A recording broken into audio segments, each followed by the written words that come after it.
এবার অবকাশ খুব কম। আমার এখানে শ্রদ্ধার্ঘ্য নিবেদন করি সারা বিশ্বের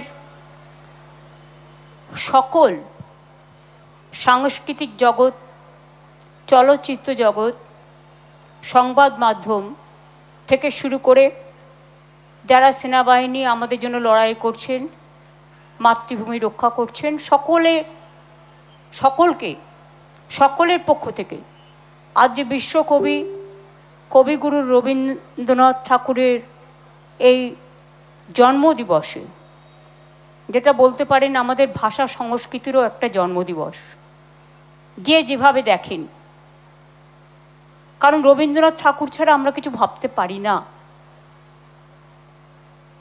আকাশের মেঘ কালো, আধারের ভুকুটিও আছে,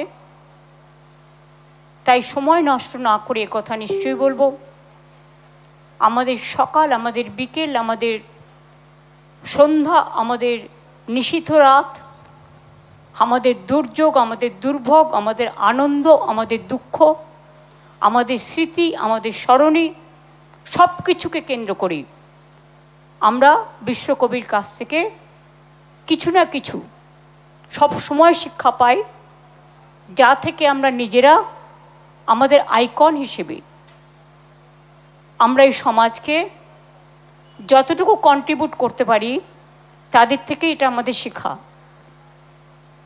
কিন্তু আমার সবচেয়ে খারাপ লাগে বিশ্বকবি রবীন্দ্রনাথ ঠাকুরের জন্মদিবসে আমরা একটু রবীন্দ্র চর্চা করি, বেশি করে করতেই হয়, যেহেতু এটা একটা অন্যতম দিবস বা 22শে শ্রাবণ। কিন্তু অন্য দিনগুলোতে আমরা এখন একটু আমাদের এই সব চর্চার কদর কমিয়ে দিয়েছি। এমনকি সিরিয়ালগুলোতেও আমি দেখি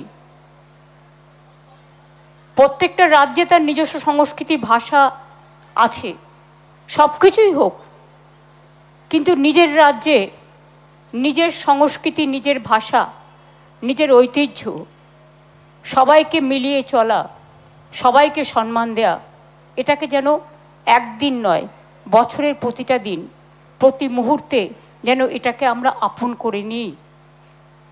আজকে আমার একটি কথাই বলা, বিশ্বকবি রবীন্দ্রনাথ ঠাকুর আমাদের শিখিয়েছেন, নাই নাই ভয়, হবে হবে জয়।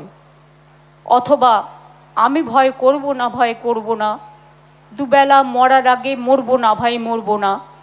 অথবা বাঁধ ভেঙে দাও, বাঁধ ভেঙে দাও, ভাঙো। অথবা নিশিদিন ভরসা রাখি, সবেই হবে।